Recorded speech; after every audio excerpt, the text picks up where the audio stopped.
Olá, sejam todos bem-vindos. Estamos aqui para mais uma entrevista da nossa série de entrevistas sobre graduações e licenciaturas interdisciplinares.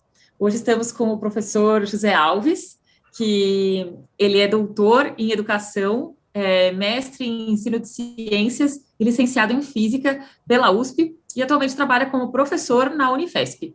Então, muito bem-vindo, professor, muito obrigada pela sua disponibilidade, trazer um pouquinho da sua experiência.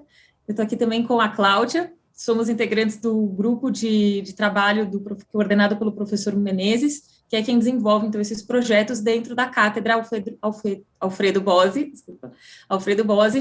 dentro do Instituto de Estudos Avançados. Então, Cláudia, se puder começar, muito obrigada. Bom dia a todos e todas, obrigada, professor José, por estar aqui, por ter aceito o nosso convite. Olá, Tatiana, obrigada pela parceria. Então, nós hoje vamos conversar um pouquinho sobre cursos interdisciplinares, né? Então, eu começo te perguntando, professor José, como que o projeto pedagógico desenvolvido para o curso interdisciplinar de licenciatura que você atua se relaciona com o projeto da instituição, da Unifesp de Diadema, né? Que é o polo onde você trabalha, é isso, né? Obrigado. Bom dia a todos, todas e todes. Bom dia, Tatiana. Bom dia, Cláudia. Agradeço enormemente o convite. Acho que é um tema dos mais relevantes para o país hoje, né, para a área de educação, para a área de formação de professores. E eu entendo que a Universidade Federal de São Paulo, curso de Ciências e Licenciatura, que fica no campus Diadema, acho que tem muito a oferecer. São 11 anos de experiência, de curso consolidado, mas o período de criação, uma equipe multidisciplinar, bastante inovador, acho que tem muito a oferecer, de fato, para o país. Então, espero que essa conversa sirva também de abertura de diálogo para outras licenciaturas do país nessa área, né, para a gente construir conhecimento sobre isso, porque acho que as redes e o país, de maneira geral, precisam. Antes de responder a sua pergunta, que é bastante pertinente, eu acho que cabe me colocar também aqui como de onde eu venho, tá certo? Então, assim, eu entrei no curso de licenciatura da Unifesp em 2010, no primeiro ano do curso, né? Eu participei da elaboração do PPC, coordenando a elaboração do PPC com a professora Marilena Rosalém, depois participei de um processo longo, demorado, difícil, muito difícil, que eu acho que a gente precisa falar aqui, que foi a parte do reconhecimento de um curso interdisciplinar dentro da legislação brasileira. Acho que isso é uma coisa da maior relevância para todo mundo que quer encarar isso.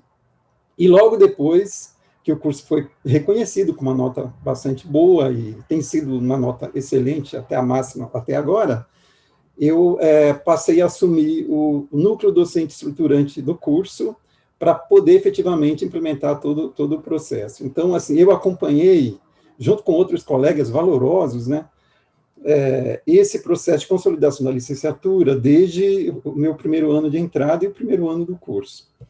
Como é que, respondendo a sua pergunta, então, o campus Diadema da Unifesp foi criado no período de expansão da universidade, do Reúne, né? Era um campus que foi solicitado enormemente pela população de Diadema e dos arredores, mas sobretudo por Diadema, e foi criado também a partir de um pedido de vários comerciantes, sobretudo industriais, e da Prefeitura de Diadema e de moradores de Diadema, para atender às necessidades econômicas, sobretudo, da população de Diadema, que é uma população muito baseada na indústria química, com um setor de atividade econômica muito baseado na indústria química, e especialmente na indústria farmacêutica, né? Sobretudo na área de comércio, de cosméticos. Então, o campus foi criado para atender a essa demanda. Então, os cursos iniciais foram química, farmácia, química industrial, sobretudo, né? E assim por diante. Mas havia uma cobrança do governo federal, à época, de que houvesse uma expansão das licenciaturas, porque a gente sabe que há um déficit enorme de formação de professores de ciências no Brasil. E aí, então, houve realmente uma forçação política mesmo para que houvesse a criação de um curso de licenciatura no campus, quer dizer, na Unifesp, O curso de licenciatura em ciências seria melhor alocado nos lugares que tivessem laboratórios de física, de química, de biologia, e Diadema já tinha um curso de ciências biológicas também, tinha um curso de ciências ambientais, em construção, que era uma demanda também por conta da represa de Guarapiranga e da situação de saneamento básico, de geologia e tudo mais do município de Diadema, que é um município bastante complicado. E aí, então, o professor Etelvino Bechara, junto com a equipe local lá de Diadema, o professor Etelvino fundou o curso de Ciências Moleculares da USP, que também era um curso bastante interdisciplinar e experimental, basicamente nos mesmos moldes, né, de fazer uma formação em 4 áreas diferentes, matemática, física, química e biologia, com uma forte equipe de humanidades, para formar um professor que ele considerava que fosse interessante, com uma nova visão, muito mais interdisciplinar e assim por diante. Que era uma visão também do campus, né? O campus também tinha muito essa percepção de interdisciplinaridade, ainda que fosse muito distante das áreas de ensino. E aí o curso foi criado, e aí veio uma... Qual era a proposição inicial do curso, que foi mantida, né? Porque nem dava para mudar. Era você ter 2 anos de um ciclo comum, de disciplinas na área de física, química, biologia, matemática e humanidades, e 2 anos em que o estudante escolheria uma habilitação específica para poder ter uma licenciatura um pouco mais aprofundada, uma formação um pouco mais aprofundada nas áreas de física, química, biologia e matemática. Então, ele poderia ser professor da educação fundamental 2, do ensino fundamental 2 e do ensino médio. E isso a gente conseguiu manter. Então, é isso. Obrigada, professor. Se você puder explicar um pouquinho mais também como vocês conseguiram fazer essa integração de equipe, né? Se tem espaços oficiais de reuniões, de partilha, de gestão democrática, como vocês conseguiram construir isso coletivamente, já que vem de outros moldes, né, não disciplinares? Olha, esse acho que é o maior ganho nosso, mas também é uma das nossas maiores dificuldades, eu acho que até hoje, né? Primeiro, quando nós começamos o curso, os alunos já tinham entrado e no começo só tinha 4 professores, depois a coisa estendeu-se para 11, 12 professores, de todas as áreas, né? E aí, a construção do curso, que não estava pronto, né, desde o projeto político-pedagógico, até o reconhecimento do curso, até a consolidação do regimento das comissões de curso, da participação na congregação, etc., nada disso tinha sido estabelecido. No Unifesp, vale a pena dizer que também não era nada assim, familiarizada com esses processos. A Unifesp já tinha mais de 80 anos na área de medicina, quer dizer, então, a Unifesp, quero dizer, antes de ser faculdade privada e depois virar Universidade Federal, dá cerca de 80 anos. Então, a gente teve que regulamentar e criar regimento para tudo, dentro de um campus que não tinha prédio, praticamente, não tinha...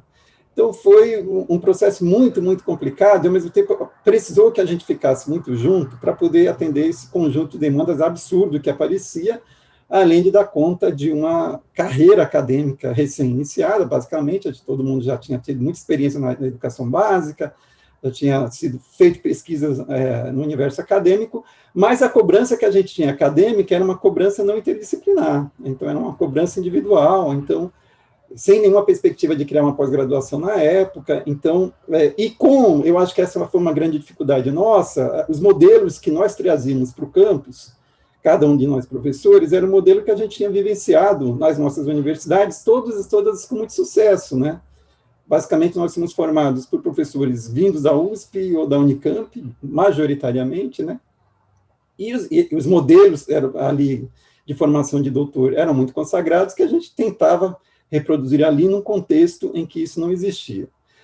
Então, há um modelo de gestão da Unifesp hoje, e que a gente começou a criar desde então, muito baseada na gestão coletiva mesmo. Então, tudo é decidido nos conselhos, há um respeito bastante grande por isso, acho que há um processo de decisão coletiva bastante satisfatória, inclusive para o atendimento dos estudantes e para o atendimento dos professores também. Então, acho que esse é até um ponto forte nosso como grupo, e aí eu coloco como grupo não os professores, mas também os professores e estudantes e os funcionários.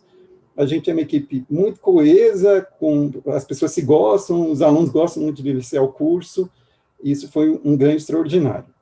Agora, do ponto de vista dos conhecimentos, como a gente consegue fazer isso de maneira mais interdisciplinar, havia, assim, um dos pontos fortes do PPC e da proposição inicial do curso era que houvesse disciplinas em comuns, que envolvesse todas as áreas para discutir projetos. Então, havia, por exemplo, a disciplina Integração das Ciências, que permeava todo o curso, todos os semestres do curso, menos os últimos, acho que o último ou o penúltimo, em que os professores das 5 áreas se reuniam para ministrar uma disciplina que ocorria nos sábados, né, para poder fazer viagens, excursões e tudo mais, para discutir temas interdisciplinares. Além disso, havia também algumas disciplinas interdisciplinares na área de ciências. Então, tinha prática pedagógica de ciências, prática pedagógica de ciências à distância, então, que existe até hoje, entre outras disciplinas com caráter bastante interdisciplinar.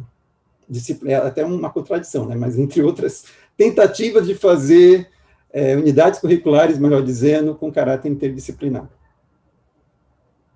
Preciso muita integração, né, para que esse trabalho funcione bem, e, assim, apesar de vocês terem um relacionamento bom, você até mencionou que vocês se gostam, conseguem, né, ter esse diálogo bom aí, eu imagino que vocês devem ter enfrentado alguns desafios práticos, né, assim, na implementação desse curso interdisciplinar, no dia a dia mesmo, no cotidiano de vocês. Poderia conversar um pouquinho com a gente sobre esses desafios práticos?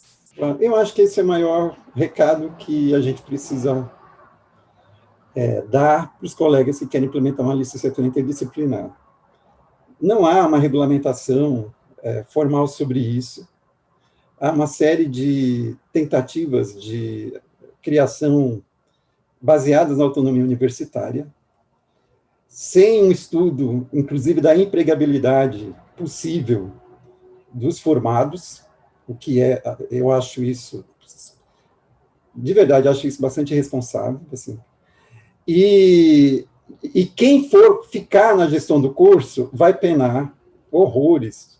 E aí eu não estou brincando, porque isso foi muito difícil para nós, e aí foi muito importante ter o apoio da universidade, da pró-reitoria de graduação, da própria reitoria, né, para poder formalizar todos os aspectos legais que estão por trás de um reconhecimento de um curso superior no Brasil. Então, veja, no nosso caso, como é que a gente tentou resolver? Basicamente, a gente primeiro entrou em contato com licenciaturas interdisciplinares no Brasil na época. A gente tinha 16 cursos de licenciaturas interdisciplinares em universidades públicas à época. Todos os cursos, todas as disciplinas sofrendo, todos os cursos sofrendo muito com tanto a regulamentação como uma perda muito grande de estudantes por conta da dificuldade de empregabilidade futura, por não haver uma normatização para a carreira. Esse foi um problema gravíssimo. E a gente tinha um elemento a mais que, para nós, virou um ganho, foi o seguinte: bom, nós não vamos ser ciência propriamente, né? A gente vai ser ciência com formação específica no ensino médio. Também para o ensino médio. E aqui eu queria deixar uma coisa muito importante, assim, veja, e isso é um ponto muito grande do curso, e foi uma boa maneira da gente conseguir vencer as dificuldades. Qual era o nosso principal discurso, né? O que a gente percebe? A gente percebe que as universidades públicas, as universidades de maneira geral, formam professores de biologia, de física e de química, certo? Ninguém forma professor de ciências. Ninguém é responsável se sente responsável pela formação do professor de ciências do Fundamental 2 ou mesmo do Fundamental 1. Então, o sujeito que ia dar aula lá, no Fundamental 2, ele se sentia frágil em física, se fosse biólogo, se sentia frágil em biologia, se fosse física. Eu mesmo tive essa experiência, fui professor de ciências da Prefeitura de São Paulo, etc, etc.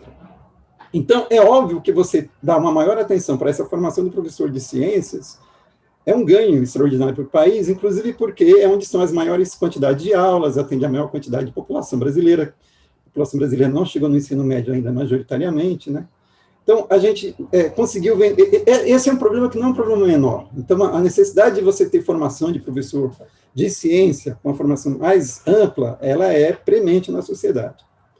Agora, o que a gente queria fazer? Bom, a gente queria dizer, temos que evitar o problema da falta de empregabilidade dos alunos, que afetava boa parte dos cursos no país, em especial o da USP Leste, em São Paulo, pelo que a gente conversou com as pessoas lá, e precisávamos regulamentar essas 4 saídas do curso, né, que era uma entrada em ciências e 4 saídas com física, química, biologia e matemática. E aí foi um problema imenso junto ao Ministério da Educação, problema imenso junto até a própria Procuradoria da Universidade para regulamentar isso.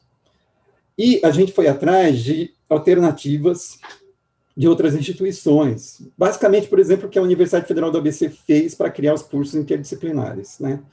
Entre outras coisas. E aí a nossa saída dentro da própria Unifesp foi se basear, foi dizer o seguinte: nós somos que nem um curso de letras, que tem uma entrada única para cursar letras e tem saídas, 16 saídas, sei lá, francês, espanhol, inglês, etc, etc. A gente bancou isso, a Procuradoria bancou isso, e a Universidade e o MEC, então, aceitaram isso. Então, foi essa a nossa saída de criar uma discussão a partir daí. Mas aí o que aconteceu a partir disso? A gente tinha que temia a vinda para ter o reconhecimento de gente que era formado em cada uma dessas áreas, e que ia olhar o nosso PPC e ia dizer, olha, como sou biólogo, não acho que esse curso contemple biologia, ou contemple física, ou contemple química, ou contemple matemática, que até foi uma dificuldade imensa, porque a matemática é um caso à parte para a gente estudar, porque foi muito, muito, muito difícil. E qual foi a nossa solução, então? A gente foi atrás das diretrizes curriculares para a formação de professor de cada uma dessas áreas, de biologia, de física, inclusive entrando em contato com alguns formuladores dessas diretrizes. E aí, qual foi o nosso exercício? O nosso exercício foi contemplar, dentro das emendas de cada UC, os conteúdos e as exigências necessárias para ter essas 4 formações.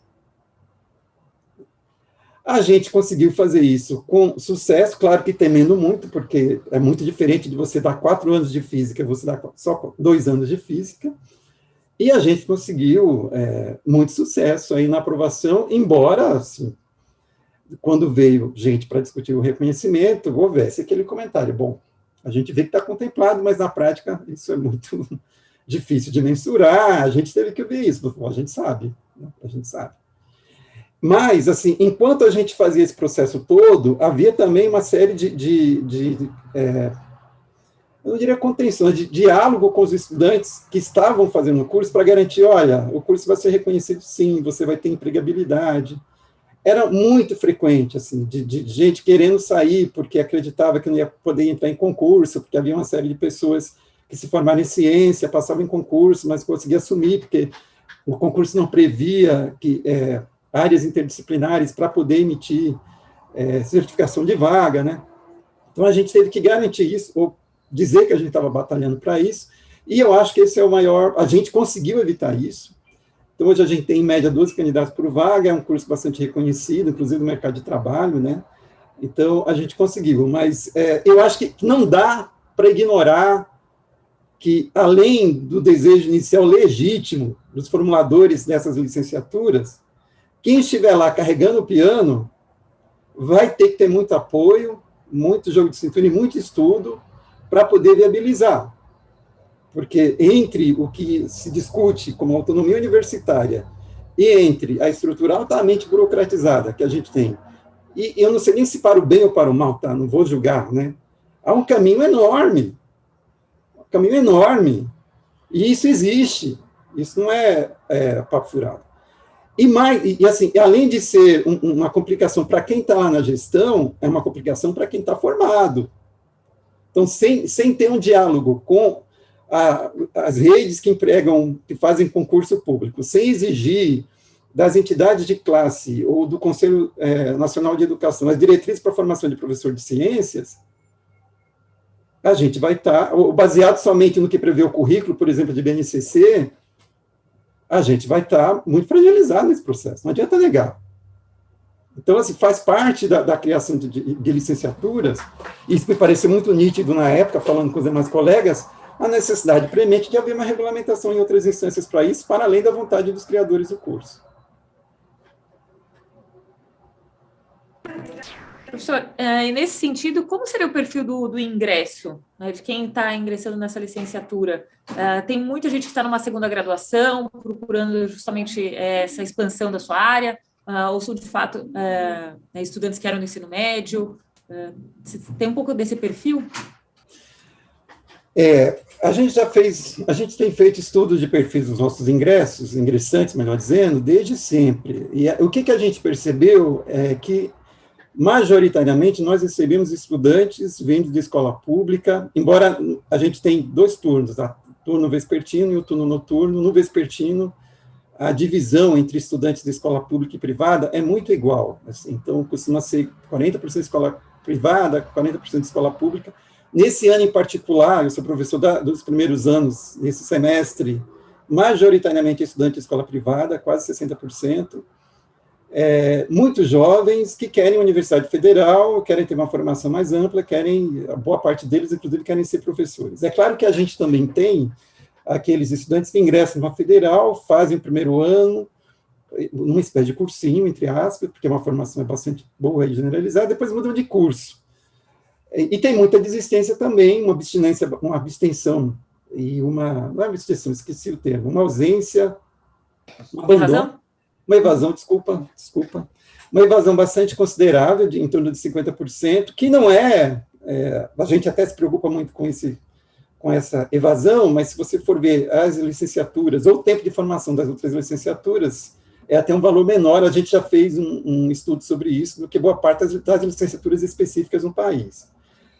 À noite, a gente tem o público é mais diversificado. Você tem desde estudantes muito jovens, majoritariamente, à noite consegue ser um pouquinho superior à quantidade de estudantes de escola privada, mas não é tão grande a diferença, e tem-se uma percentagem de adultos que já fizeram uma graduação e estão querendo refazê-la. Mas não é a regra, não. O nosso curso tem uma fama de ser trabalhoso, não sei se difícil, mas trabalhoso, e aí, para quem já está querendo uma formação rápida para poder ter legitimidade no mercado de trabalho, acaba não sendo exatamente uma boa opção. Agora, a gente também tem, e essa é uma dificuldade nossa bastante grande, uma quantidade considerável aí de 10% de estudantes que eliminaram a matéria, já ficaram muito tempo, não fizeram ensino médio presencialmente, e que conseguem ter uma boa aprovação e sofrem muito com a entrada no ambiente universitário acadêmico, enfim, isso é um problema para a gente. Mas não tem esse perfil que vocês estão sugerindo, não. O sujeito que quer complementação de uma área específica, para nós, é muito raro. Agora, pode ser por conta da própria característica do curso, de ter essas 4 habilitações, etc. Diferente de ser uma coisa mais rápida, com uma quantidade de carga horária menor, talvez, não sei. Não sei precisar. E aí, pensando agora na outra ponta, então, né, dos egressos, quais seriam essas competências que você acredita que um curso interdisciplinar, né, de ciências ou qualquer outra habilitação, gera de diferencial desses egressos? Quais seriam essas habilidades que um curso disciplinar não ofereceria? Precisaria ter um estudo um pouco mais detalhado nosso sobre isso, e eu diria que tem uns espasmos de estudos. Acho que a gente precisaria consolidar um pouco mais isso, embora a gente tenha dados que mostrem. O que a gente percebe, e aí até por meio de entrevistas com ex-alunos já formados, é que eles se sentem muito seguros para dar aula de ciências e se sentem muito seguros, inclusive, para ministrar outras disciplinas do ensino médio que não aquela que ele teve habilitação. Aliás, é muito comum que eles acabem ministrando mais do que uma disciplina no ensino médio por conta da própria formação, né? Isso é muito, muito, muito comum, sobretudo porque a área de física, por exemplo, a área de química tem um déficit imenso, então mesmo os formados em biologia nossos, os habilitados em biologia nossos, que são majoritários, muitas vezes acabam dando essas disciplinas.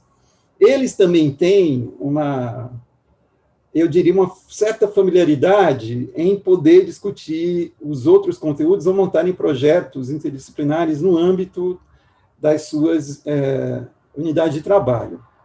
Isso eles dizem, isso é perceptível, e há também, a gente já percebeu que há frequentes solicitações de escolas privadas, sobretudo, no sentido de pedirem nomes, ou indicarem nomes para nós, para colocarmos dos nossos estudantes para lá. Eles gostam do perfil dos nossos estudantes, embora, para nós, é uma percepção, eles pedem com muita frequência, né? Além do que, os nossos estudantes também costumam ir para diretorias de ensino, por exemplo, isso é muito rápido, eles vão, a própria, por exemplo, Diadema já tem uma coordenadora da área de ciências, que foi nossa aluna, embora o curso seja novo. Então, há para eles fica um pouco, aparentemente, incômodo não ser interdisciplinar, né? Embora ninguém saiba exatamente como se faz isso, né? Agora, a gente tem para mim, é uma coisa que dói no coração. Por exemplo, eu estudei individualmente usabilidades em física, porque eu sou da área de física, e a gente não tinha um estudante em escola pública, dando aula em escola pública em 2020. A gente passou, em 2019, a gente passou até em 2020, porque uma aluna nossa entrou na prefeitura de São Paulo, na rede, e aí ficou dando aula na... Então, a gente basicamente ainda está formando professores para a escola de elite. Então, isso me frustra bastante.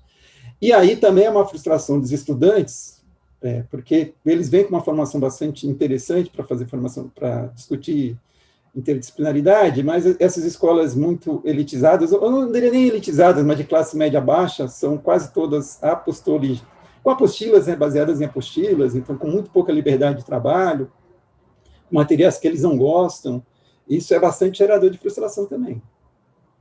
Isso é muito perceptível, e isso eu teria como documentar, assim, se alguém me pedisse, eu falava, bom, isso existe, está aqui, a gente consegue, eu consigo mapear todos os formados em física, e eu sei que eles estão passando por isso.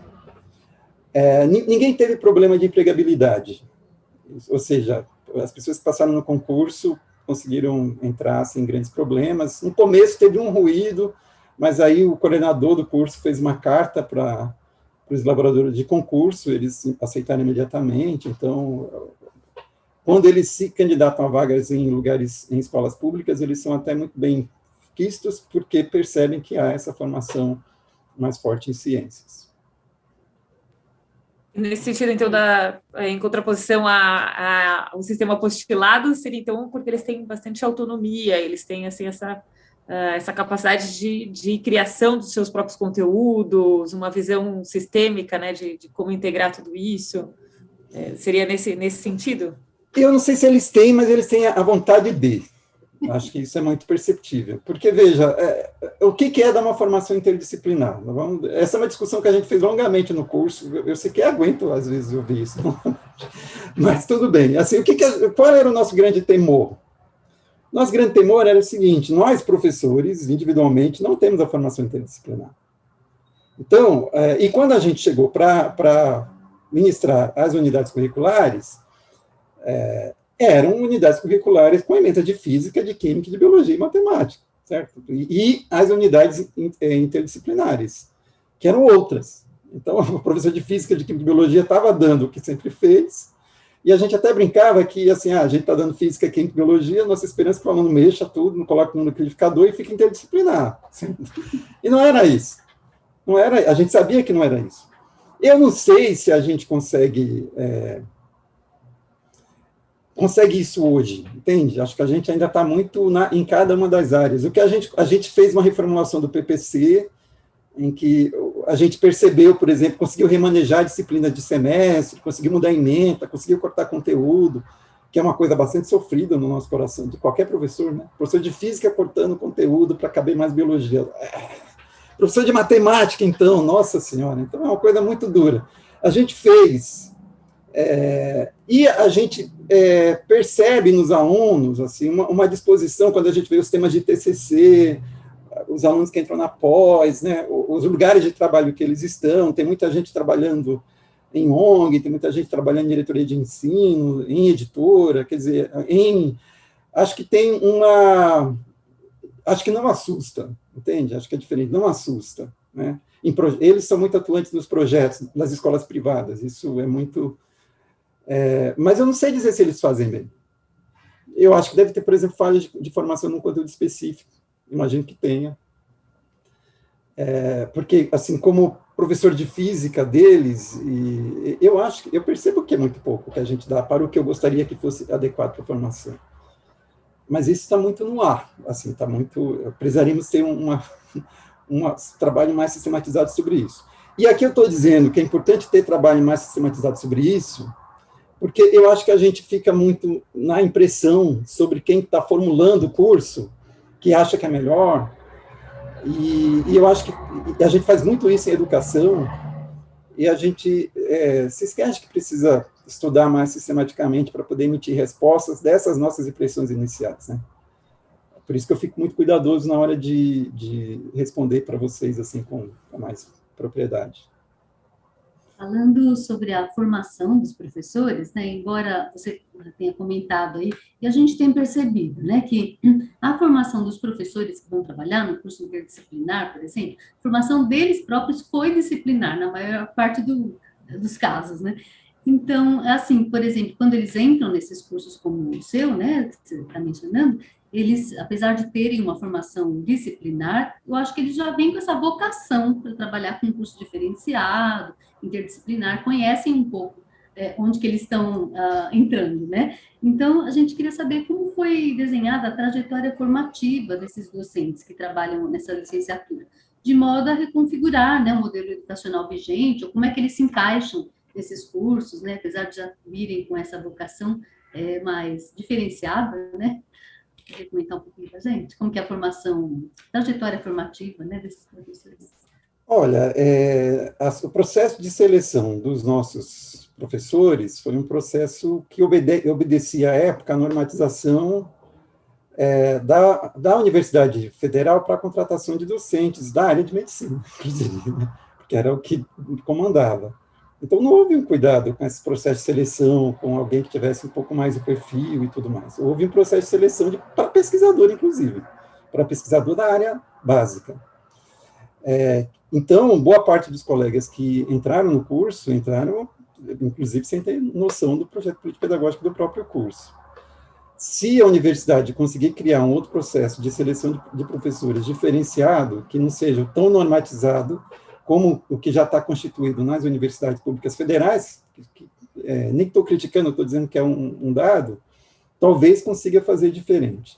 O que eu acho que nós, do curso, conseguimos fazer, e acho que foi um grande ganho, foi garantir, por exemplo, que nas áreas nos 2 primeiros anos, ministrassem as disciplinas de física, química, biologia e matemática, gente da área de ensino.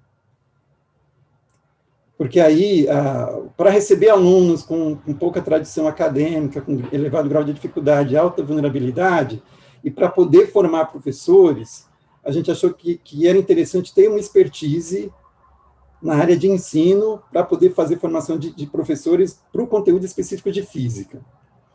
Por outro lado, de física, de química e de biologia. Por outro lado, nos anos finais, que você precisaria ministrar outras disciplinas um pouco mais aprofundadas do ponto de vista do conhecimento, é muito mais interessante que a gente tenha especialistas na área hard, vamos dizer, para usar um termo mais comum, para poder se responsabilizar melhor por essas UCs, inclusive porque a gente entende que para fazer o professor de ciências precisa ter contato com o pesquisador básico também.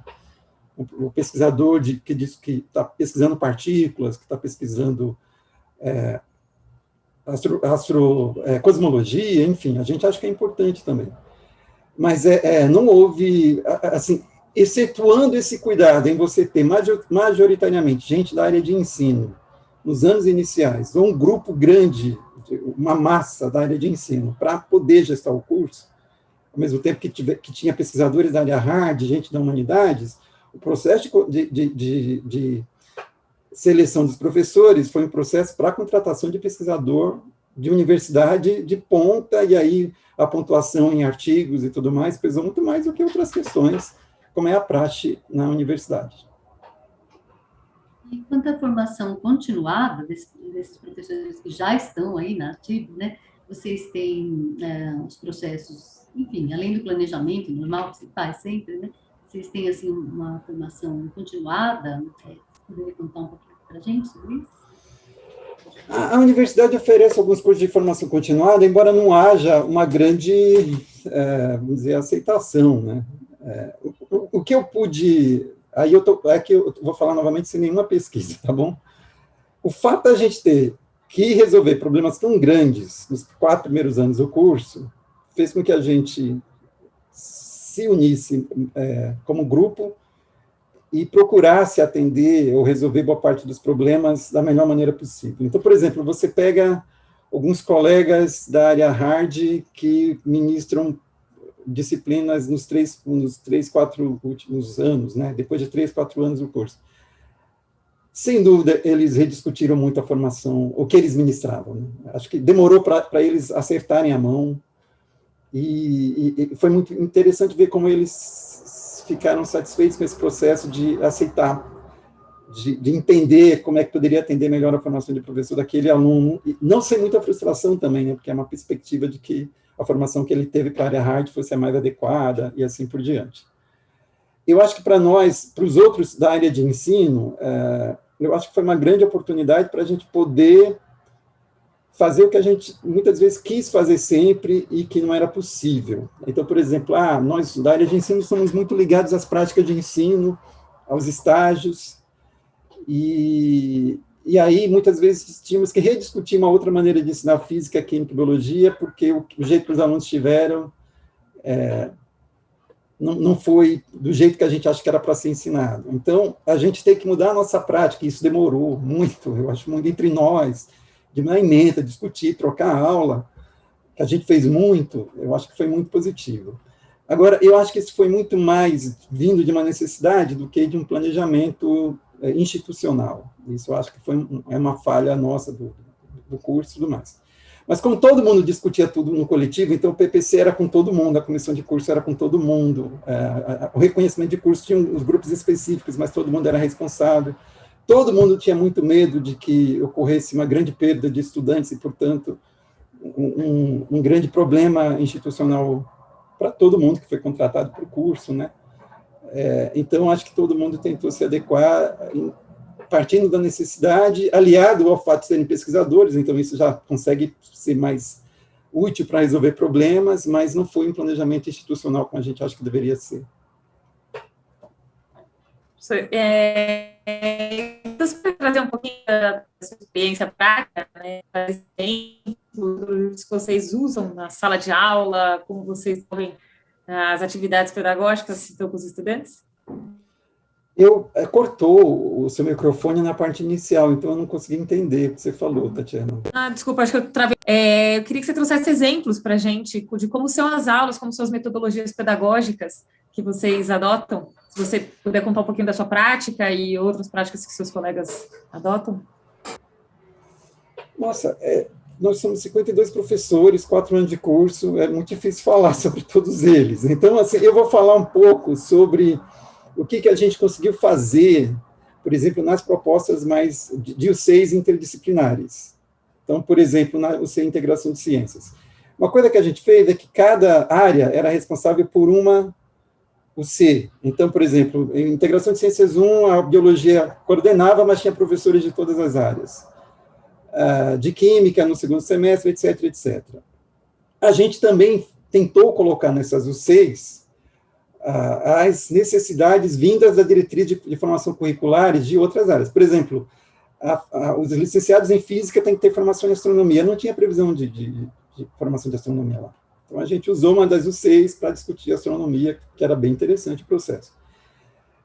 E aí sempre tinha, inevitavelmente, e era uma exigência também, desde do criador, do professor Teovino, né, mas também nós todos, né, de que tivesse uma atividade de campo, uma atividade experimental nessas UCs. Então, desde idas a observatórios, até laboratório propriamente, de esmiuçar células, etc., até saídas exploratórias em Diadema, ou até em outras áreas, e a última UC, a gente chamava, os estudantes tinham que organizar projetos interdisciplinares voltados à formação de adolescentes. Então, a Integração 6 que eu coordenava era para montar e apresentar, enfim, publicamente, projetos interdisciplinares na área.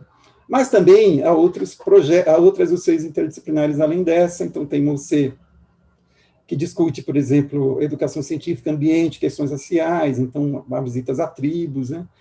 Boa parte das atividades para nós, dos laboratórios, ou das UCs, tem laboratórios, acho que esse é um ganho grande, apesar das condições da universidade serem muito ruins, né? Mas é uma exigência formal de ter 25% nas atividades de laboratório.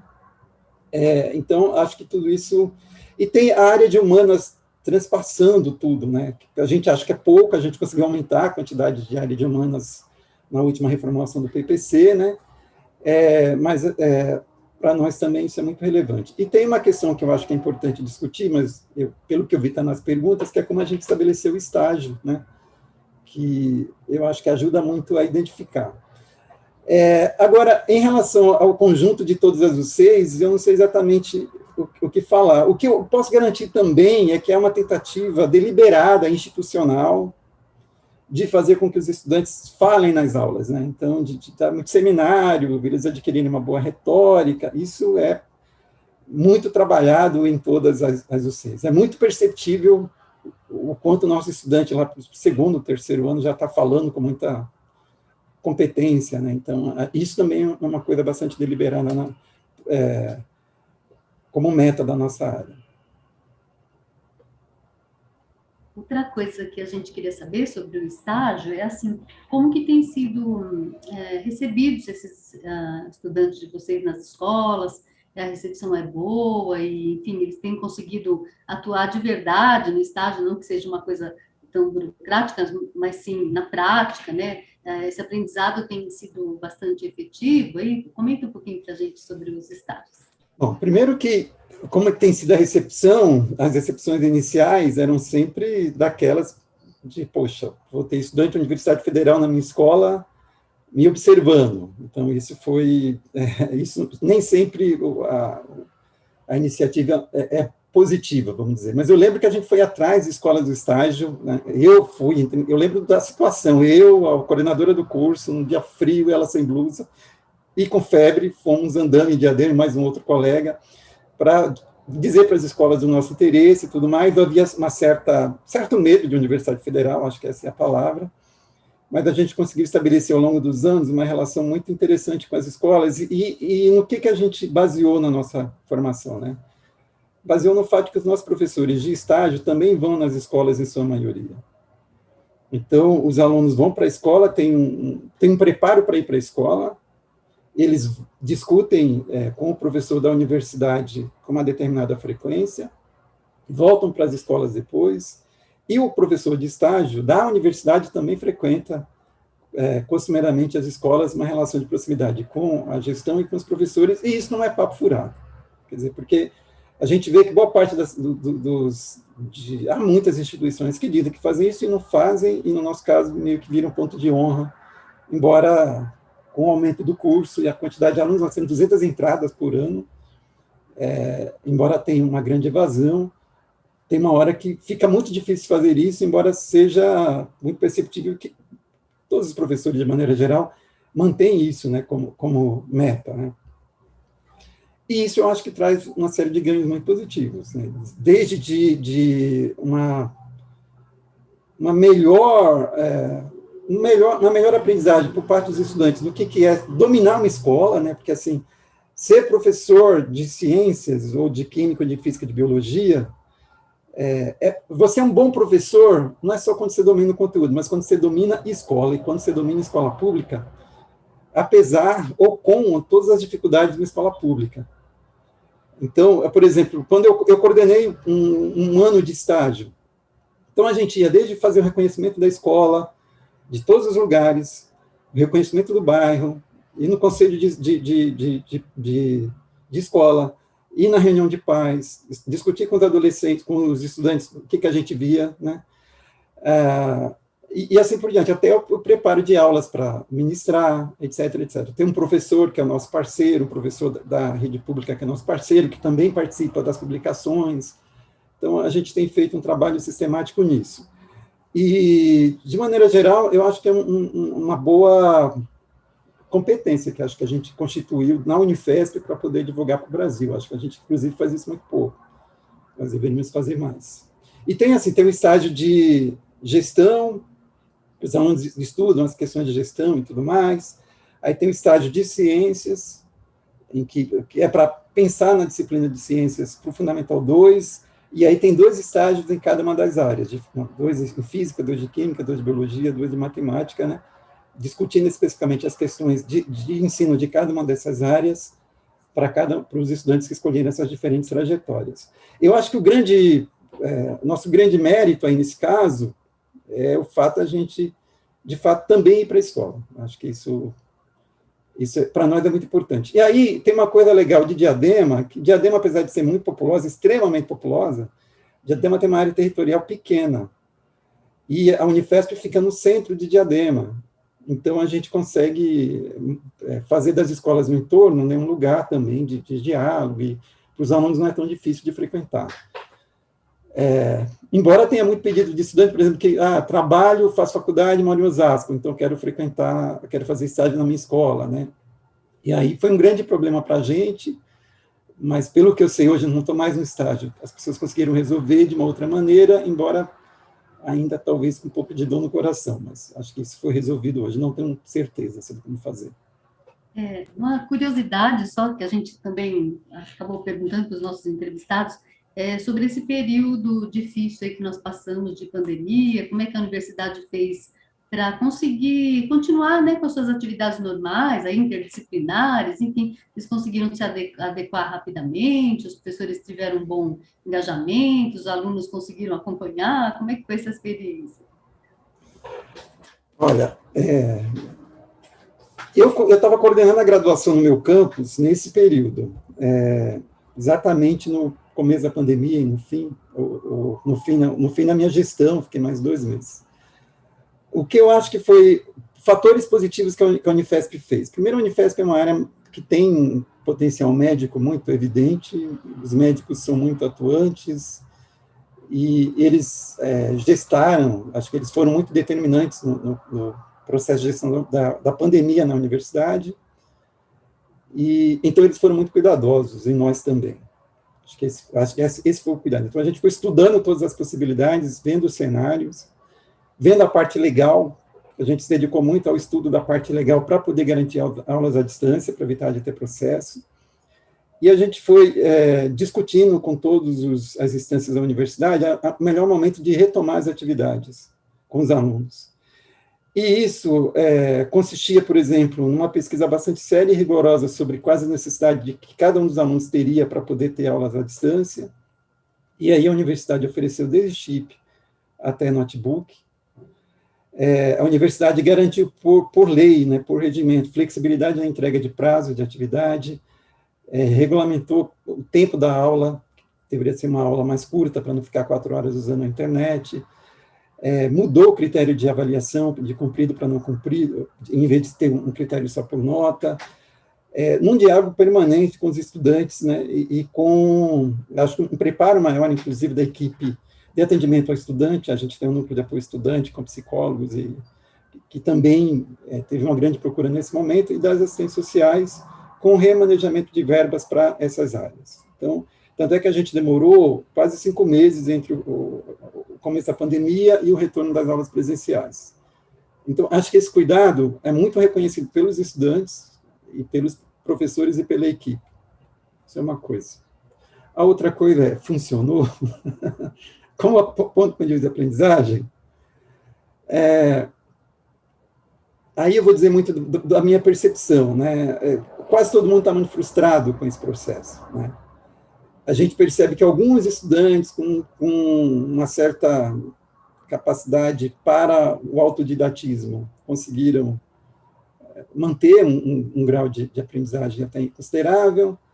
A gente percebeu que alguns colegas se desenvolveram muito na questão didática para discutir ensino à distância de maneira geral e com alguns recursos. A universidade ofereceu formação para isso, importante dizer, para o uso de novas tecnologias, mas a percepção generalizada é de que não funcionou, que a gente tem que voltar presencialmente, que a gente fez um processo de redução de danos e só. Para os estudantes era muito mais nítido de que era melhor voltar do que não ter a disciplina, o C, mas era redução de danos, não era nenhuma outra questão maior que a gente pudesse almejar. E pelo que eu sinto de toda a comunidade, há um desejo muito forte de voltar o mais rapidamente possível, embora tenha uma coisa muito interessante no caso da nossa universidade, que a gente espera o aval da equipe especialista em Covid para poder dizer, e aí está todo mundo meio que esperando. Todo mundo meio já foi vacinado com a segunda dose, os estudantes estão em processo de vacinação, mas para retomar a aula presencial precisa contratar restaurante universitário, que não teve, precisa contratar mais segurança, precisa contratar uma série de coisas, então isso está em edital, não é rápido. A gente está no meio do semestre, então a gente vai acabar para poder pensar em retomar. Resumindo, eu acho que a gente foi muito positivo porque a gente humanizou uma situação dramática, inclusive com muitos... A universidade, e aqui é um elogio público, tem muitas críticas da Unifesp, não preciso dizer que foi muito bom, a Unifesp foi muito rápida e eficaz no atendimento às necessidades vitais dos estudantes, de sobrevivência, com bolsa, auxílios e atendimento psicológico às famílias. Eu acho que ela foi muito rápida, né? E cuidadosa no processo de implementação. Agora, discutir a questão pedagógica, de fazer formação de professor à distância, estágio à distância, prática pedagógica à distância, eu acho que quem souber, ou quem garantir que funcionou, acho que está sendo leviano.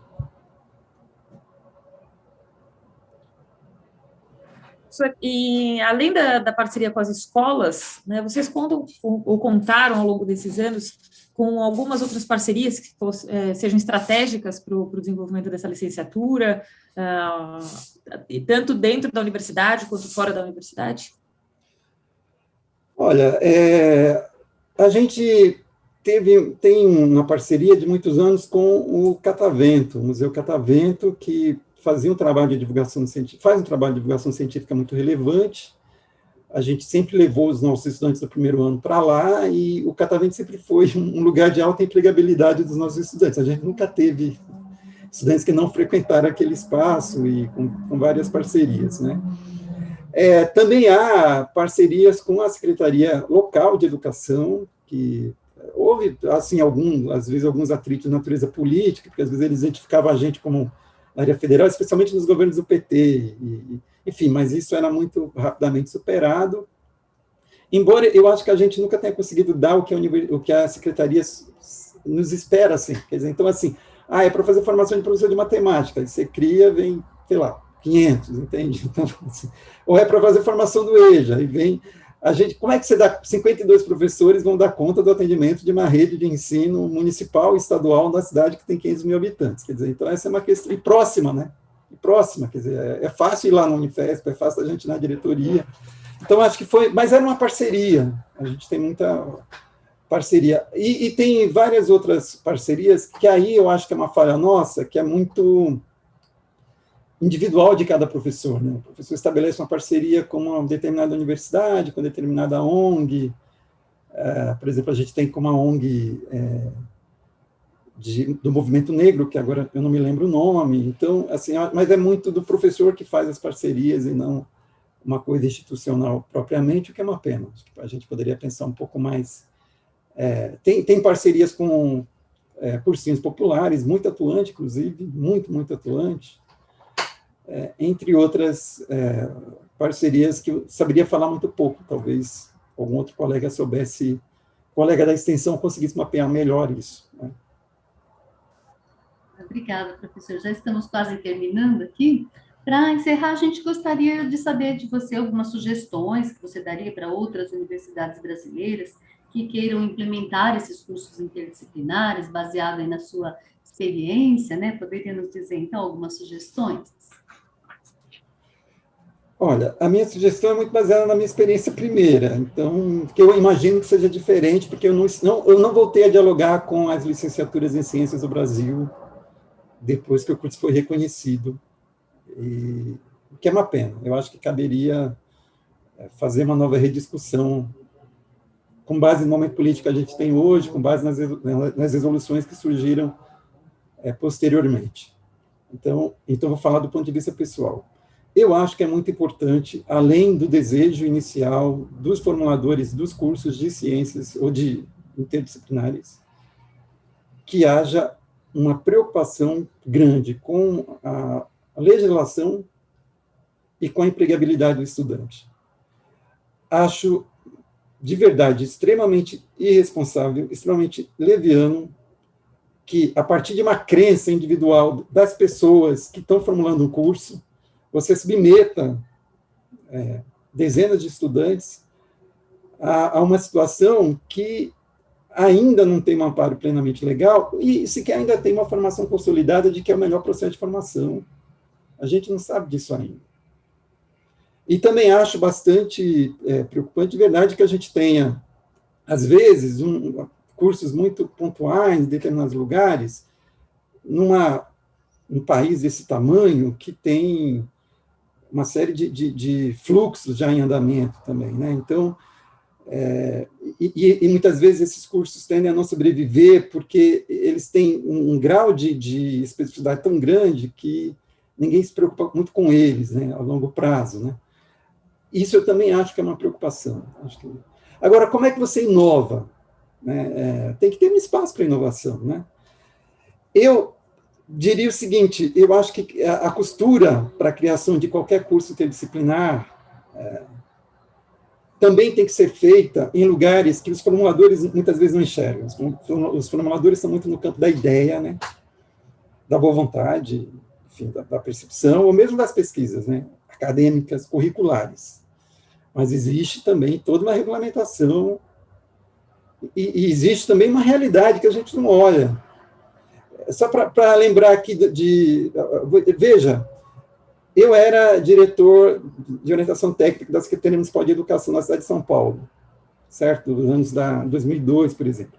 E teve concurso público na época.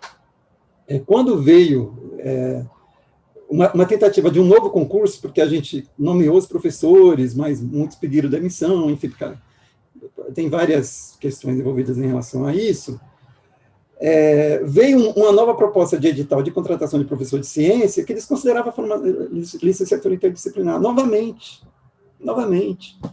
Porque o sujeito que está lá na diretoria de ensino, sei lá, na elaboração de concurso, ele pega o concurso dos anos 80, 90, que é o mesmo, que está lá, procurador já viu, entendeu? E eu de falar, não, meu bem, isso não rola, não existe mais, quer dizer, você tem que tomar cuidado com as coisas de ciências que a USP já tem, outros lugares que já tem, para colocar. Então, tem que ter uma conversa com o Conselho Nacional de Educação, pedindo para regulamentar, com as áreas específicas, biologia, física e química, com as diretrizes curriculares que eles colocaram. Tem que ter uma conversa específica com as redes de ensino, porque senão a gente acredita, forma um estudante, ele fica lá sem saber para onde vai, passando em concurso, entrando com ação na justiça, que não foi um caso, 2 casos, 3 casos em São Paulo. Foram muitos casos, a ponto do secretário de Educação ter que ir lá, dos reitores de universidade, ter que ir na Secretaria de Educação e exigir que nos concursos fossem colocadas ciências interdisciplinares em São Paulo, né? E veja, de Universidade Pública Paulista. Então, eu acho que eu recomendaria que, para quem for carregar o piano, tá certo? Colocasse também esses pontos em comum. Não quer dizer que seja intransponível, quer dizer que quando a gente se atenta a melhorar isso, aparentemente, a julgar pela nossa experiência, a gente consegue ter melhores resultados, inclusive na formação dos estudantes. Acho que é isso. E vale a pena pensar na formação do professor de ciências, porque, de fato, ninguém se sente responsável por isso. As licenciaturas em Física, Química e Biologia não se sentem responsáveis por isso. E precisam se sentir, porque é uma anomalia histórica brasileira bastante complicada, e não é um problema menor, não. Então, é preciso de ajustes ainda, né, para as coisas funcionarem melhor, né? Sim. Nós queríamos te agradecer muito, viu, sua participação, sua disponibilidade, boa vontade dessa conversa gostosa aqui, que vai ser muito útil, né, estando lá disponível depois no site da Cátedra, né, no canal do YouTube da Cátedra, vai ajudar muito outras pessoas que estão pensando nessas questões também, né. Muito obrigada, professor José, pela sua participação. Eu agradeço o convite, fiquei com receio, espero estar à altura da responsabilidade, mas assim, só fiz um relato pessoal. Como eu, muitos dos outros colegas que participaram dessa história poderiam falar, inclusive, talvez, eventualmente, com outros olhares, mas eu espero ter contribuído de alguma maneira com essa discussão que é tão premente no país. E sugiro, inclusive, estava até discutindo com o meu departamento, da gente criar um evento nacional para poder discutir isso, para poder achar soluções boas para essa temática, né? Acho que a gente legal, merece e o país bem. merece, tá bom? Obrigado, obrigada, Tatiana, obrigado, professora. Cláudia, e estamos à disposição. Um abraço para vocês, bom trabalho. Obrigada, Muito obrigada. até logo, um abraço. Valeu.